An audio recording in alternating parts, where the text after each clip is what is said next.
Because here is the first step of discipline. You have to understand discipline is required, but it has to be coupled with correction.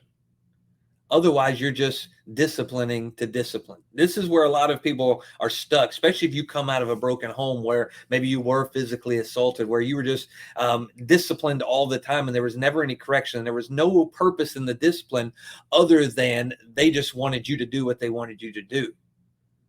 And if that's the case, then you don't even want to discipline your kids because you don't even know how to discipline your kids. And that's okay. And this is not all about kids. This is about us. I don't want to just focus on this kid portion, but this is the easy example to really connect to, because I'm going to bring this back to us as adults now. But it's in this space of discipline that I had her attention in that moment. It's up to me what I do with it. If I don't do anything else, then I've just spanked her, just popped her leg, and that's it. All I wanted to do was be right, pop her head, and then I'll leave the situation. And she has no idea why the discipline was for. She has no reason to know where we're going or what we're doing. Now it's just, there creates this fragment between her and I, this divide, because, well, I'm not going to do that anymore because I don't want to be spanked. But then the divide is, well, I'm not going to do that anymore in front of him because then I'll get a spanking. But I don't understand why I shouldn't do it, so I'm going to continue to do it not around him. This is where the correction comes in.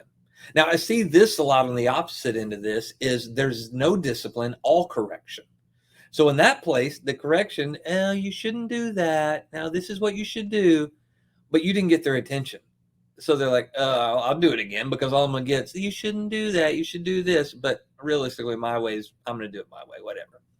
But in that moment of discipline, I got her attention and I said, stop.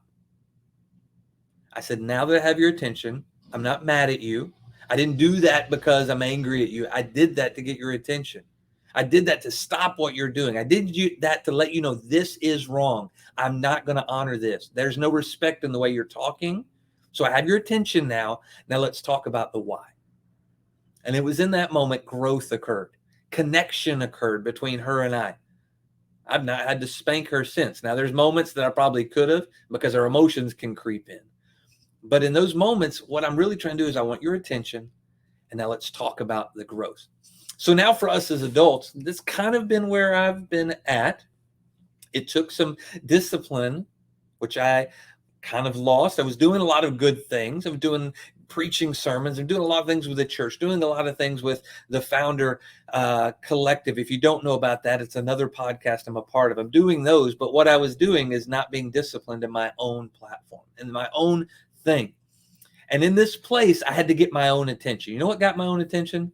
My wife starting her podcast.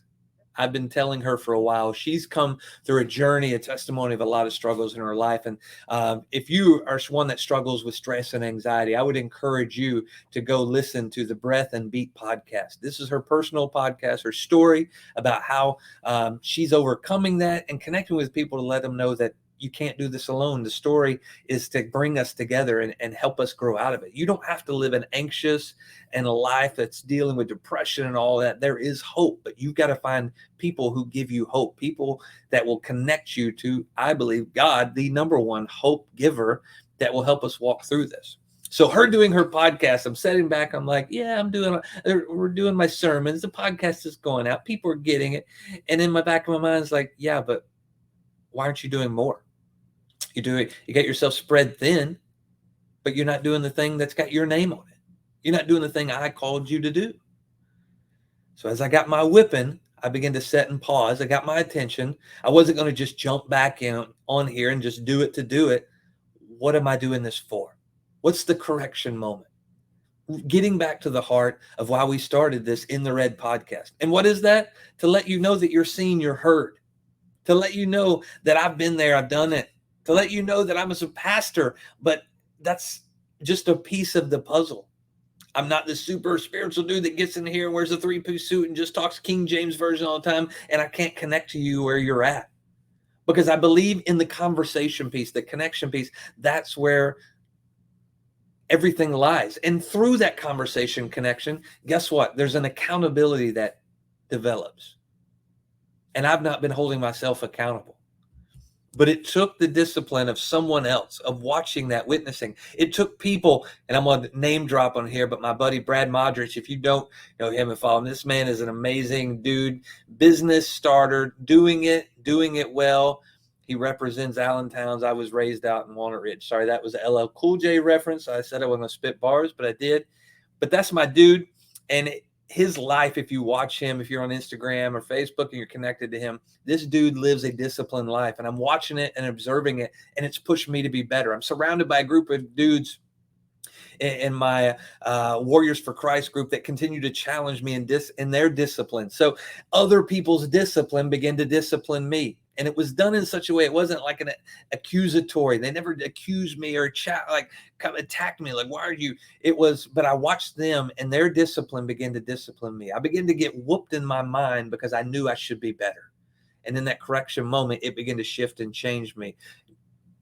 Peaceful nudges by my friend Janice, who helps steward this podcast and get people along. Like Tamara, if you don't know Tamara Andrus, I'm just name dropping people in my life that have helped me. Jay Stallings, all these people in my life. You got to have people in your life that will help discipline you through their discipline. If you have a bunch of undisciplined people in your life, guess what? You're not going to be prone to discipline yourself. This is why as kids, when we got disciplined and we begin to help our brothers and sisters through our own discipline, help them realize you don't have to get whippings to get their attention. There was times that my stronger backside probably prevented my brother from getting whippings. Now, there was seasons where he should have got more weapons than he did. I don't know. But I want to talk about discipline through the lens of the Bible. If you've never read the Bible, I would encourage you to read Proverbs, because Proverbs is probably the one chapter in the book, or one book in the Bible that if you've never read it, you didn't know that you've heard a lot of things out. A lot of people quote Proverbs. A lot of people say things, especially if you're in the business world, that will connect to you. And what they don't realize is it's actually scripture. But there is so much profound wisdom in Proverbs. The writer of it, there's actually a couple of writers, but King Solomon wrote the majority of it. And his big ask with God was not, God said you can have anything because you're obedience. He didn't say, I want money, I want fame, I want all the things. He said, I want wisdom, because he knew the key to unlocking everything is wisdom, of learning and growing and having the wisdom to be able to do other things. It requires work after that. This is a lot like discipline. Correction is the wisdom, but if we just know something, we don't put the work into getting better, into doing it, then it's just information. But wisdom is actually learned, or actually activated knowledge, activated information. You take that and say, I'm not going to do that again. That's the wisdom to grow in that moment and say, if I got a whooping for it, I can't go back to that place, because I'm going to have to get a whooping again if I continue in that same cycle. Whatever that cycle is in your life, are you being whipped constantly by yourself? Are you being taken advantage of by others in that cycle? Wisdom says, I don't want to do this anymore. I got to get out of this cycle. Anxiety, depression, if I'm in this cycle and I always find myself back at this place, along the way, if you really look, you're getting information that can get you out of that cycle. If you're not, then you have to change the voices in your life. If you're around a bunch of negative people, you're never going to get the information to pull you out of that cycle. You're going to be in that constant space, which will get you into a place where you feel like you have no control. That's when you make the ultimate decision of suicide, of taking that action that you can't take back. Change the voices in your life. Change the information. But then it's up to you to change that information into wisdom by taking action.